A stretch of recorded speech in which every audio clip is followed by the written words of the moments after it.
I feel like there's like... Well, I mean, I can imagine like 3 off the top of my head. Yeah. Same. And so then, or like, whatever. Like I can't imagine. Like, what does it look like? I need evidence. Hey, what's going on, everybody? Welcome back to another Chronicles Podcast. Episode 34. Kaylee, tell them what we do on the show. So, my name is Kaylee. This is Roman, my uncle, and we've been doing a podcast for a little bit now. We do a lot of Am I the A-hole content. Sometimes we venture onto other subreddits and we read stories from Today I Effed Up. We post every Tuesday and Friday, and we always blind react to each other's stories. That was an amazing intro, but you forgot one thing. What? You said my name is Kaylee. Tell Kaylee? Tell the people your real name. My name is Kaylee the Bandit. Kaylee the Bandit. There you go. This is a call back to our earlier episode. Kaylee la ratera. I love it. Kaylee la rata. We have to figure out what episode that's from. So in case people are new, you can be like, go back to that one. Yeah. So, dude, you know what I was just thinking about right now? It's like I'm here with Kaylee the rat. The rat. Just for like ratera, you know? Yeah. Like, Shorthand. Yeah, like ratera means, ratero is like a thief in Spanish, you know? Mm-hmm. Or rata, you know, which is rat is another way. So, but Kaylee the Bandit is the best. Kaylee the rat. When I think of you like as Kaylee the Bandit, like I imagine you have like a little bandana. You know, you're almost like a Western bandit. I straight up imagine a raccoon. I imagine like black around my eyes. Oh, dude, Katie the Bandit merch. Like dude, that's so funny. You're like your little. Yes, I like that more. You're like a little. Your spirit animal's a raccoon. Yeah, that's what it feels like. Totally, I love it. I wish I had a funny name, and I start telling you a bunch of dumb stories just to see if you can. We need something based on like the pregnancy one, and then the patting the head one was so good. Oh, which one was a pregnancy one? Where you thought some lady was pregnant. Oh, that one. Oh, dude, that was so horrible. So horrible. The patting the head one, but like there wasn't like a nickname that came out of that, but that was so good. That's your iconic. Those story. are like two very, very embarrassing moments that happened to me in my life. We've told them on the show before. Yeah. You're going to have to go through the whole catalog. Got to go through the archives to find it. But welcome back to another episode. Today we are doing 4 stories from Today I Effed Up. And we hope you guys enjoy. Yeah. And we'll just jump into it. We'll rock and roll. Yeah. I'm going to start off like we always do it. Here we go. He's going to find his stories like he always does. I got it right here. I promise. I got it right here. Dude, I was trying to like talk, but at the same time, like hold a sneeze back or like trying to control it. Here we go. Should I start off with the short and sweet one first? Yeah. Okay. All right, here we go. Today I effed up by opening my suitcase around my mother-in-law. You guys, I am mortified. I could run away and never see my in-laws again and be perfectly fine with it. Me, my husband, and our 1-year-old are on vacation with his family this week. We ended up getting in late, so my mother-in-law woke up to help with the baby while my husband and I got settled in and ready for bed. I didn't think anything of it and opened my suitcase on the bed to start unpacking. Before I even remembered the effing vibrator I had snuck in there, she picked it up, dangled it in front of my child's face, thinking it was a toy, brought it to her face and sniffed it, all before asking me what it was. To make matters worse, before I answered her, she said, "What is this? It smells good." I was in shock, so it took me a second to respond, but there was no way I could lie. So I said, "Ma'am, that's a sex toy."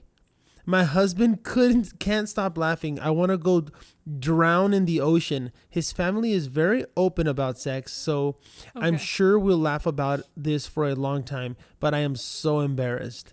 Oh, what? Mother-in-law learned not to sniff random objects in people's suitcases. Oh my God. What does that thing look like? Well, what does it look like that is so confusing that you would dangle it in front of a baby's face thinking it's a toy? Good point. What does it look like? Look, I'm not well versed in said objects. Dude. Like, I feel like there's like... Well, I mean, I can imagine like 3 off the top of my head. Yeah. Same. And so then, or like, whatever. Like, I can't imagine.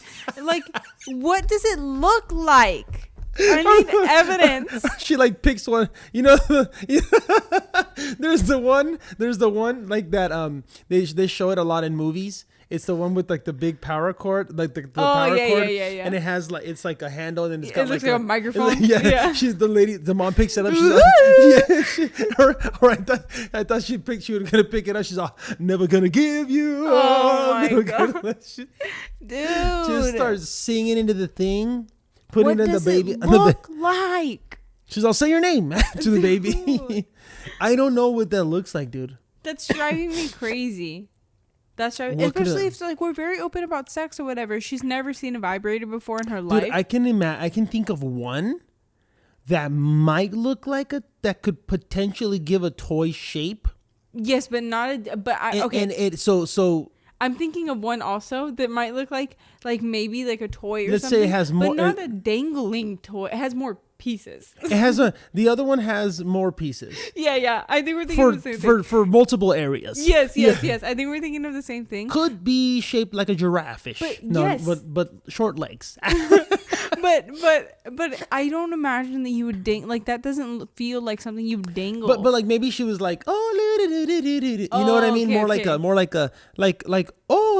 toy, like.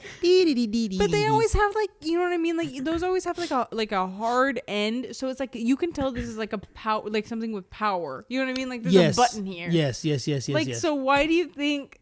I don't know, dude. I don't know. That is so painful. But like, what? She's like, what is this? Yeah. Smells good. Will you like clean them or whatever? But okay. Well, okay, that's what I'm thinking. Yeah, I was it's like the cleaning. Like, I was like, what is she? Yeah, oil or something. Yeah. I was like, what a compliment. Hey Kaylee, you're all. Oh, it's because you clean. It's because they have this like cream that like you buff it out, and I'm all freaking dramatized over here. Oh my gosh. Well, no, you have to clean them. You know what I mean? So I'm sure it smells like whatever cleaning part. But for everyone out there, because they're going to come after me. I always feel like somebody's going to attack me. I know the word is traumatized, but my brother and I, we always say dramatized. If it's like not hilarious. Real, also. We always think it's hilarious. Yeah. We like dramatic. We're just dramatized. Yeah. It emphasizes that it's like not real. Like you're not actually traumatized. Yeah. It's just like, yeah, you're traumatized. You're all. No, it's because it's the cleaning, the solution that you dip it in is. You dip it in the solution, you let it harden, you peel it off. Yeah. Horrible. Oh my gosh, dude. Yeah, that's funny. I just thought that was so funny. Oh my gosh, that's so great. Okay, I'm gonna do my longer one and then I'll do my short one at the end. Okay, today I effed up by pretending to be deaf for the entire quarantine. Different than your story. So 3 months ago, or whenever it was that quarantine started, I started taking an online course for a few subjects. To provide some background, these aren't my school classes or anything. I've never met these people before. There are maybe 10 other kids in the class, and the teacher is actually pretty great. So the first 2 days go by pretty well, but on the third day, I F up big time. We were in between a physics class, and had already been going on for an hour, and I'd gotten completely distracted halfway through. I have an incredibly low attention span, and this was already too much for me. When the teacher called me by my name to answer his question, I had no idea what he'd been talking about, so I tried to Google it. However, I have shitty internet service, so it took a really long time to load, and the teacher was getting really pissed as to why I wasn't responding and why I was typing. So I completely freaked out and decided to text him on the Google Meet chat and make an excuse that my laptop's audio and microphone were not working today. And I've been reading the subtitles, which take quite a long time to load, so I hadn't gotten to his question yet. In my immense panic, I phrased this somewhat vaguely and said, I can't actually hear. I've been reading subtitles and they take quite some time to load. To which the instructor said, Oh, I'm so sorry. I wasn't aware that you're deaf. In my intense panic and anxiety, I just went along with it. Dumb as F. It actually worked out fine. I typed all the answers he sent to me, and even brought a hearing aid that I sometimes wore to class. Now I say sometimes because I don't actually have the focus and commitment to remember to put it on every class. When asked about it, I told people in class that even with the hearing aid, I can't hear much, so I don't usually bother wearing it. They bought it. Everyone in class likes me a lot now too, and they find me very endearing. There's a girl, Carla, who has the most beautiful smile I've ever seen. This is actually going really well for me. But most of my antics backfired on me big time. When I say this godforsaken decision, when I made this godforsaken decision all the time ago, I was sure I'd get away with it. We were never going to meet in real life. However, about a week ago, the instructor decided to meet in real life as the lockdown in my country had been lifted. I spent all night watching videos of deaf people trying to figure out how to behave. I decided to pretend to also be completely dumb, so I wouldn't have to try and speak like them. It also seemed very hard, and I didn't want to try. So anyway, we meet and everything goes well. No one uncovers my secret or anything like that. I spent the entire in real life meeting with Carla, who is completely effing stunning in real life. She's smart, funny, she's kind. We keep handing each other notes on tissue paper, and it's the cutest stuff ever. I haven't ever been attracted to anyone like this in my entire life. Towards the end of the meet, however, Carla hands me a tissue paper with one little heartbreaking sentence on it. Will you date me? Oh my gosh. No. Panicking. No. Panicking, I tell her I need some time to think about it, and she's chill with it. I'm supposed to meet up with her tomorrow. I can't pretend to be deaf and dumb while dating her. It's effing impossible. But if I have to keep this charade up, I'm going to have to tell her, and I don't want to do that either. There's also the other option where I tell her it was all an act. Best case scenario is extreme embarrassment plus amazing girlfriend, and the worst case scenario is that she thinks I'm an a-hole and I lose her anyway. Oh my gosh. You mean like the story that the French one? Yeah, Where he like, what was it that he was only a French speaking guy? Yeah. Wow. Hilarious. Hilarious. It's just so stupid. But there are updates. So basically he says that I hope he was honest from the beginning. So they went on a date that same night. Okay. And immediately he comes clean. Okay, awesome. Immediately he comes clean. That's the only chance that he has. Plot twist, she knew. She was like, "Oh, I know." And then he was like, "What do you mean you know?" She had found it. She had a crush on him off the bat when they started, like, even through Zoom.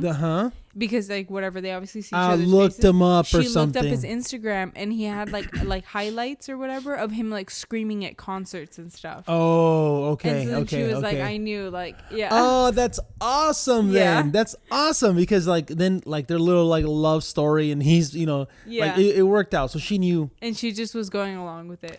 That's freaking dope. I love that story now. Yeah, I love that story. It's so cute. I'm glad he came clean because like if he would have just kept going, it would have been so bad.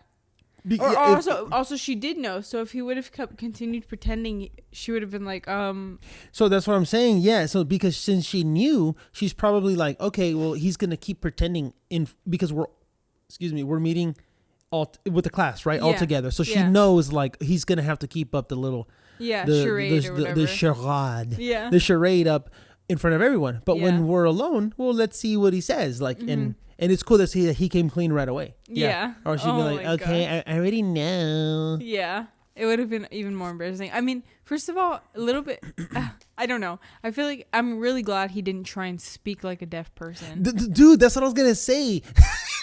That would have been so bad.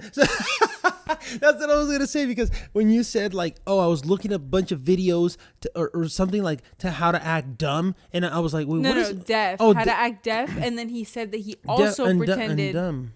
Well, he said he was looking at videos to act deaf, and then he was like, I'm also just gonna pretend to be really dumb, that way nobody questions me. Yeah. Okay. I thought he was kind of saying it almost like if those things were connected. Oh my gosh. I was like, bro, you're deaf, you're not your brain's fine. Your brain is fine. Yeah. But I get what you're saying. Yeah.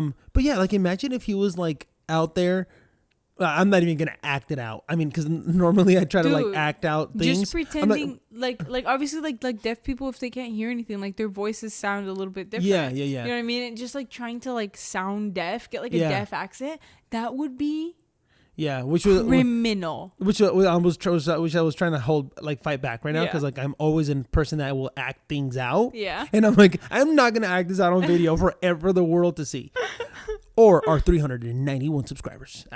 We love every single. I can't one remember of how those many. Yeah, we love every single one of you. 394. Let's go, baby. Ooh, hello, 3 new people. Yeah, welcome. But yeah, imagine if you would have horrible. Painful. And then she's like, actually, but also if she didn't know, like that was just a bad decision. I probably wouldn't have gone on the date. It worked out really nicely for him, but if I was him, I probably wouldn't have gone on the date. Why? Because, like, imagine if she was like, I thought you were deaf. Like, my cousin is deaf, so I know sign language or something like that. Like, I'm offended. You know, like, my dad's deaf. Like, but, I mean, at that point, you're basically never going to see her again. So, like, it doesn't really matter. I guess, but out of shame. Well, yeah, I get that part. But, like, if he's like, yo, this girl is so beautiful. Like, and she seems like a great person. I feel like I would take the chance. I guess maybe. I don't think I would out of shame. Yeah. But that is hilarious. Pretty good story. I love that story. Yeah. I'm so glad it worked out nicely for him too. Very cute. He's like, yeah, update 5 years later. We're pregnant. Our kid is deaf. Dude, that's what I was gonna say. Just as karma. Yeah. I'm not laughing at a potential baby being deaf, okay, people? No, it's just like the karmic backlash. All right, here we go. Today I effed up by calling the CEO the wrong name during a final interview round and bombing the rest of the interview. Like many, I have been searching for a new job. For the past 2 months, I have been interviewing for a data analyst role at a mid-sized company. It had great benefits, a big pay bump, a 10-minute commute, and was in an industry I dreamed of working in. In short, a dream job. I had 4 rounds with recruiters, hiring managers, and the COO, and came out with stellar feedback after every round. Everyone I met was really great. The vibes were good, and I was happy to finally be at the end of the process. They had toured me around the office. I had wowed my would-be boss with an excellent presentation, and I was feeling confident. They interviewed on a rolling basis, so I didn't have to wait till other candidates had finished their round for them to decide who to progress. Like I said, all feedback with recruiters and managers was excellent, and I had got the feeling that I was almost certainly going to get an offer. The last round was a cultural fit with the CEO, remote. As with all previous rounds, I did my research on him and scrolled down his LinkedIn to find talking points. I found a random 40-minute interview on YouTube from 5 years ago that I noted down questions for and hoped to impress with thoughtful questions and show real interest in him and the company in general. One thing to know about this CEO is that his last name is also a very common first name. For the purpose of this Today I Effed Up, I'll refer to him as Paul George. So notes prepared, shirt and tie on, and one final deep breath to calm my nerves. I joined the meeting link, and his face appeared on screen. Hey, George, nice to meet you. Oh, F. I called him by his last name. Well, hopefully he will know I'm nervous, laugh about it, and we'll carry on. And he says, off to a bad start already, are we? You should know that I don't take kindly to people who get my name wrong. In quotes. Mm-hmm. Fair enough, but also, damn it. I apologized profusely, to which he and went into his first question, the age-old, so tell me about yourself. In that moment, all I could think of was my F up. I instantly forgot my whole life and the 49-second career summary that I had perfected in every other interview previously. I stumbled through my previous experience, and this set the scene for the rest of the interview. This man had absolutely no emotion on his face, even when I injected some self-deprecating humor to attempt to alleviate some of the awkwardness. His questions were really simple, but as I got more and more flustered, I just couldn't seem to remember anything apart from his name. We had a mutual connection on LinkedIn, and I forgot where I knew them from. I forgot which website had a review of their services that I wanted to ask about. I forgot that random interview from 5 years ago that I was sure would impress him, a far cry from the confidence I had projected in the previous rounds. I finally ended the interview thanking him for his time and using his actual first name this time. After 5 minutes of cringing at how badly it went, I drafted up a thank you email to apologize again and expand on some of the talking points a bit more. Speaking to friends and family, they said perhaps I would have dodged a bullet if I get rejected. But honestly, everything else about it was so perfect for me that I would happily risk being in the CEO's bad books for even just a year of working there. I know that in time I'll get to laugh about it, and even hopefully if I get the job, I can meet the CEO in person and we can laugh about it. But for now, I am cringing, currently sat in waiting mode, unable to do my current job as I await a call from my recruiter that might not even come today. Back to square one, probably. Dude, I can just imagine how that interview was snowballing, or spiraling down out of control. I think the worst part is like there's no, like, he didn't give him any recovery time after like the, wow, you got my name wrong, I hate that, tell me about yourself, you know what I mean? It's like, dude, straight to the point. I wouldn't have recovered either, you know what I mean? It's like not even a chance to like apologize or whatever. You just, dude, my mind would have blinked. Yeah, totally. Because I feel like that's when you gotta like the internet dropped out, beep, and then rejoin. Yeah. Oops. Sorry. What happened? Yeah. Oh man, dude. Just like he couldn't because his mind got stuck on like, oh crap, like I did bad already. I did bad already. Like, oh damn, he called me out, or like he's gonna be upset or whatever. Yeah. So tell me about yourself. Well, and then how do you like all of a sudden like, yeah, well, I've really been working for the past 12 years and like come off as like amazing and professional and like, yeah, obviously you still can, but he just couldn't snap out of it. It's so sad. And then he's like, just forget everything. Yeah. Because then you seem like an idiot. Because like, dude, how does this guy not even know how to tell me what his experience has been? Yeah. You know? Yeah. Or have any questions for me or whatever. Like, that's just so awful. Just fail. And then it's like the more that you like think about it or whatever, it's like the more perfect that job would have been. You know what I mean? Because like now you're like idealizing it even more and more, and it's like, while you're still in their interview, yeah. Like you're like, I'm losing this. Like I've already lost this. Like this was so perfect. Like this was gonna make my life better. Like dude, just like the most upsetting thing ever. I've never had an interview like that. Mm-hmm. I've only ever had like 2 real interviews. Yeah, I mean like, I only had 2 interviews after college. Mm-hmm. Before that was like. Well, I mean, they were like regular jobs, like while in college, like fast food jobs, like one fast food job in high school. Mm-hmm. That was like whatever. Another one for an Italian restaurant. That was just like they interviewed one of my good friends. They interviewed at the same time. They basically just tell us what we're going to be doing. Mm-hmm. Like that was cake. Yeah. You know, I worked retail one time. That was like, dude, just cake. These are just like super easy interviews. Yeah. And then one time when that was like high school, and those were like high school, and retail was college. One college job, and then when I moved to Phoenix, mm-hmm.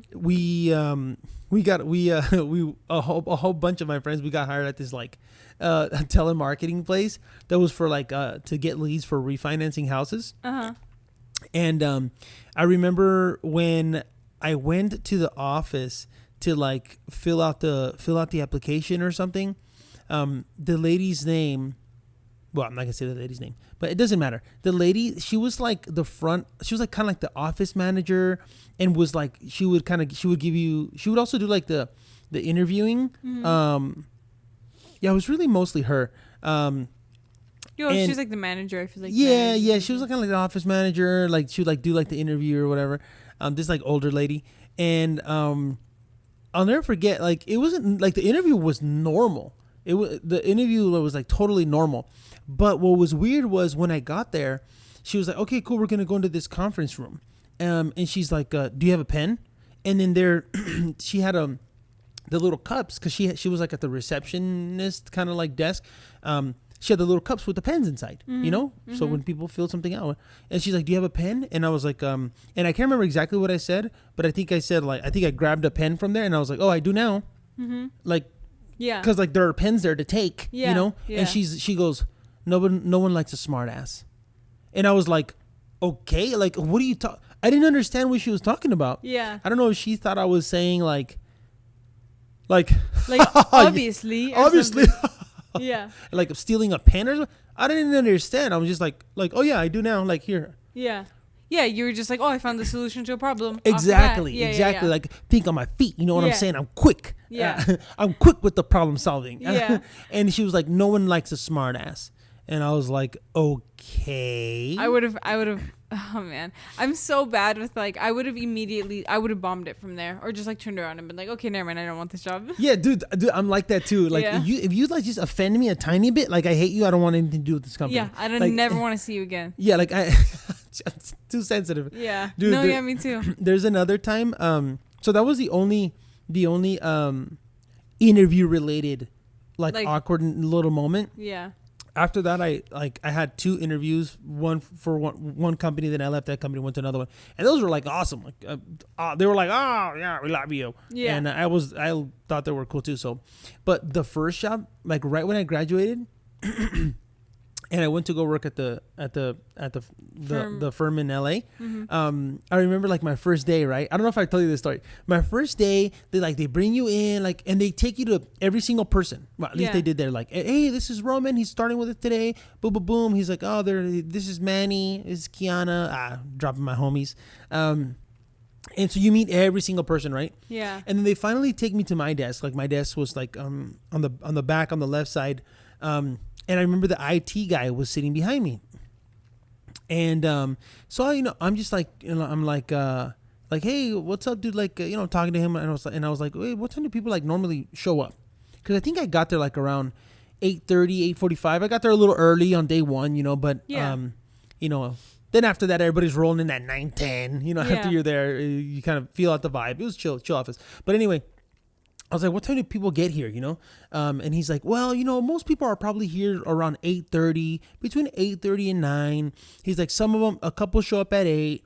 And he's like, this older guy, we'll call him Sean. Mm-hmm. He's like, he's usually here like around 7:30.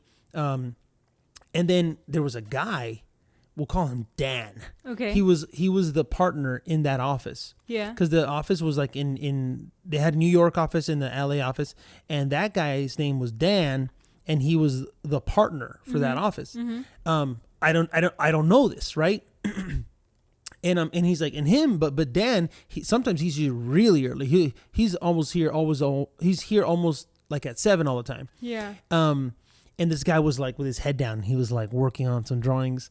And I'm just trying to, like lighten up the banter. Yeah, whatever. And I'm like, I'm like, oh, so you're the guy to beat, right?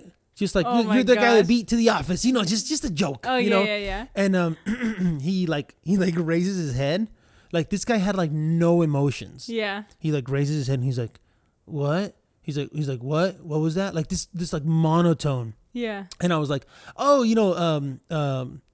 we'll call him Greg.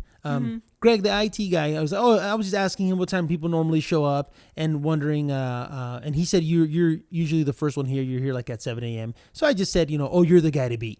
And he goes, you'll never beat me.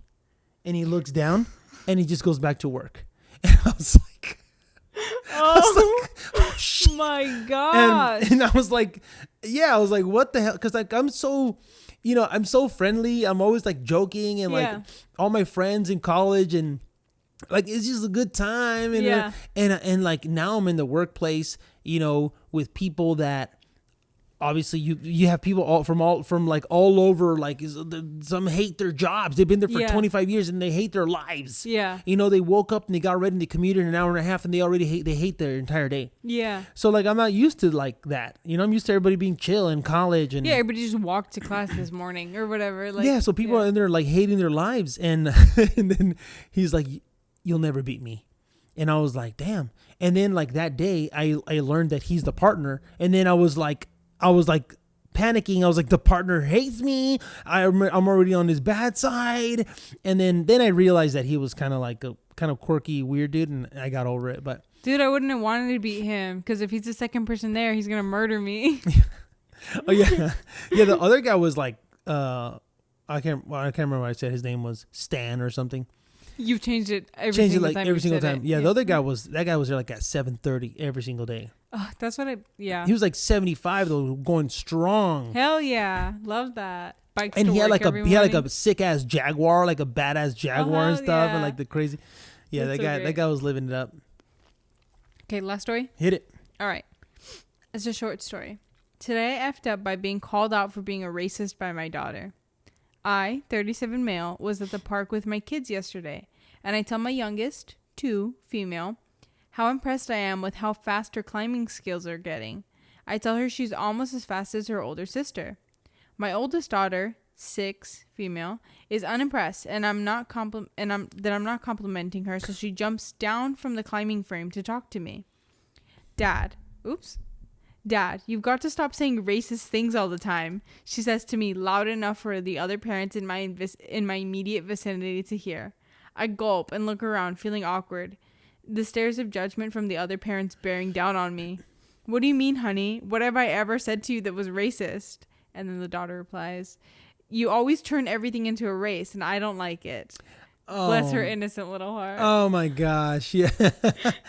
Oh my gosh. I was like, what? But just that 1 second of shame and fear as everybody's like racist. You know what I mean? Like to his own daughter. Yeah, the parents there, you need to leave. Yeah. You know what I mean? He doesn't even go here. Well, like a 6-year-old being like, you have to stop being racist to me. I would turn my head. Just instantly judged by everyone there. Yeah. Yeah, like I would probably walk away. Like just leave my kids. Just leave them. Your mom will be by to pick you up in 20 minutes. Yeah. Oh man, yeah, that's so funny. Like kids don't. My wife, she's a teacher, and I think this was back in LA. She was teaching 7th grade. And she said like a lot of kids would like they were using the word racist for so many things. My sister does that. Dude. Why am I not surprised? My sister does that. Like if I do anything, like if I I don't know, didn't like put the cereal box away or like didn't shut the door properly, she'd be like, that's racist. Yeah, but these were like 7th grade kids. Yeah. She's older. Yeah. Do better. I'm not calling her out. I don't know. Yeah. It's so weird that became like it was like a really weird like thing that got picked up by like middle school / early high school kids. Yeah, middle school. This is like middle school, and and this was also like maybe, so this was like probably 4 years ago. Yeah. Because we've been here for 2, and then it was like a year and a half that everyone was doing the home. Yeah. School from home or whatever. So yeah, she was probably, so at that time she was probably like a sophomore, maybe freshman or sophomore. I feel like she was doing it. Yeah, like early high school. Or like if I'd be like, I don't want. That's racist. Yeah, like a big one was always like, she'd be like, do you want to go to the store with me or something? I'd be like, I don't really feel like going. She'd be like, that's racist, and it would piss me off so bad because I was like, what? Like it just sounds so stupid. It sounds so dumb. Yeah. I guess, or the other one that was like, this is older, but I guess all these middle school kids would like, if you said something dumb or whatever, they would say that's a neck, and they would like go like that to the back of your neck. Yeah, they would say that's a neck. I remember like, doing what that. You did that? No, I never did it. I never did it, but I remember like having that done to me, or like I don't know, like people doing that. Middle schoolers are wild. In middle school is the worst. I don't know. Yeah, like what happens to your brain during middle school? It's like a chemical bomb, hormone bomb. Dude, like 6th grade. I remember being chill basically always. But 7th grade, I was wild. Yeah, that happens to me too. I was feral. But it was mostly because I was acting out towards my mom because she tricked me. My mom tricked me, dude. I'm gonna tell a story. All right. Snake. La snaky snake. My mom, she got me. So when I was in 6th grade, or finishing up 6th grade. Yeah. I'm getting, it's like the summer, getting ready to go back to, 7th grade, all excited. I've been to public school, my whole life up to this point. And for whatever reason, that year, a lot of people from church were like, oh, well, we should put our kids in private school and we should send them to the church private school or whatever. Mm-hmm. And so my mom was like, she got on that like idea too, she jumped on the bandwagon. She's like, yeah, we should do it. It'll be good, blah, blah, blah. So all of a sudden, like I hear her talking about it and I'm like, what are you talking about? What are you talking about? Yeah. What are you talking about, Mom? Yeah. No. Just in fear. I start panicking, dude. Yeah. I'm in the living room. I'm panicking. Like, she's like, yeah, everyone's gonna, she's like, oh, all of your friends are gonna be there. Like, like all of the church friends that were gonna be there. They're all putting in there. And I'm like, no, I don't want to go there. This, that. Sobbing, dude. Yeah. Sobbing. Yeah. Like, no, cause you have to wear a uniform. And the thing is, it was so dumb because there were 2 classrooms. One classroom was 1st grade through 5th grade, or it might have been 4th. And I think it was 4th. And the other classroom was 5th through 8th because I was in 7th, and my cousin that's 2 years younger than me, I think he was in 5th grade, and we were in the same class. So it was. So you did go to that school? She sent me, dude. She sent me. Oh. She shipped me off. I was in the same city, but she sent me to the school, right? And I'm like begging. I'm like tantruming. Anything I could do, anything up until the point like. And it was like about the uniform. It was the navy blue. You had to wear the navy blue shorts or the pants with the white polo. Yeah. So like, I lost the battle, right? And so this is what my mom said. Right at the beginning, she goes, look, go for the first half of the year, for the first semester. Just go for the first semester. Mm-hmm. If you don't like it, if you hate it that much, I'll put you back in public school for the second half of the year. Guys, if anyone out there is still in grade school, don't believe it. I'm telling you right now. Because then they're just going to turn around and be like, well, you already finished half the year. You might as well finish the other half. So you know what I did for that first half of the year? Just grit your teeth? No. What? No, I was a bad student. First of all, I was a bad student because I hated being there. Yeah. And for the first half, I'd be like, I don't even care because I'm not even going to be back here next semester. Oh my! I said that probably, I don't know, 100 times within the first 4 months. Yeah. Cause anything that would happen, I'd get in trouble with the teacher or whatever. Like, dude, I don't even care. Because I'm not even coming back. Mm-hmm. Like y'all are fools for being here. Yeah. I ain't coming back, baby. I was hey, 4 months, I'm gone. You know what I'm saying? Yeah. Look at this face because you're going to see it again. I'm gone, homie. Oh my gosh. That's so terrible. Dude. I was counting the days. I was like Shawshank. I've never seen that movie. I just know that they're counting them. Yeah. I was counting the days. I was like, I'm gone, homie. You were not gone. Mom, I'm ready to go back. And she hit me with you already did half of the year. I knew it. Just stay. She hit me with the sobbing. Oh my I was so betrayed, dude. I was so furious. I'm still mad about this. Mom. So she sent me back, dude. And so how do I show my face after that? Just head down, shame. And everyone's like, I thought you weren't coming back. Yeah, well, if you've been saying it, yeah. Dude, it was the worst. Oof. But you know what? Okay, I'm not mad about it anymore. I've healed. Just a little bit. I just healed from it right now. Yeah. But honestly, that I do have some amazing memories. Not really from the school. It was more because we used to go to Taco Bell every single morning. There was a Taco Bell across the street, and my sister or like my friends' parents, whoever would drop us off at the Taco Bell. Mm-hmm. We'd walk in and we got to know like the manager, and then like we used to walk into the Taco Bell, and then like if anybody else was working was in the front, dude, they would open it early for us. Oh my gosh, that's so funny. It got to the point where like if we were getting dropped off like at 7:30 and we had to be at school at 8, mm-hmm. like they would open the freaking Taco Bell early for us, and so we like, so it got to the point where we would walk in, and the manager's name was Marta. Marta, if you're out there, this is a Taco Bell. If you ever see this, because I wish I knew where she was, dude. I want to find this lady. Yeah. Her name was Marta. She worked at the Taco Bell on 4th Avenue and 16th Street in Yuma, Arizona. Help me find this lady. And we would walk in, and like the other employees would be like, Marta, your kids are here. Oh my gosh, that's so cute. She was the best, dude. We would roll up with it because we didn't have a lot of money. Yeah. You know, and sometimes if one of us so we used to buy a bean burrito. It was $1. Yeah. She wouldn't even charge us tax. $1 a bean burrito. Yeah. And then we really wanted gorditas. So how much are the gorditas? Those are like $1.50. I'm like, never mind. She's like, okay, just give me the $1. It's fine. Yeah. So then we would get the gordita for $1. And then sometimes we'd buy a soda, sometimes we wouldn't. And she'd be like, you guys don't want a soda today? I'm like, I only have $1. She's like, it's okay.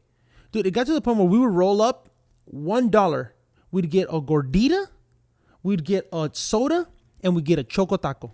Oh my for gosh. $1. Well, I mean, we built and she was super nice to us. And like, sometimes she'd be like, oh, what happened to him? Like he's not going to eat today. Like, oh, he doesn't have money today.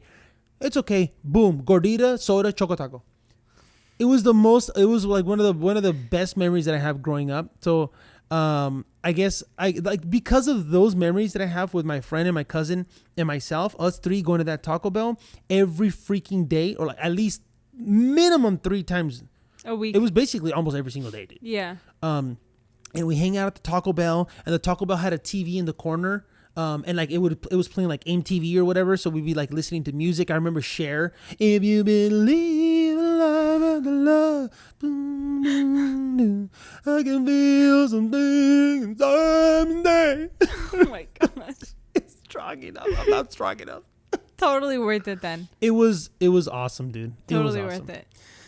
Wow. We did it. We did it. Good memories. Good memories there. That's great. Yeah, that's so sweet. I love that. Why did I say that story? I don't remember how we got there. Because I started talking about being in 7th grade and me being a horrible student in 7th grade because of what my mom, like, she tricked me and I hated the school. Yeah. But, there were some beautiful moments as well.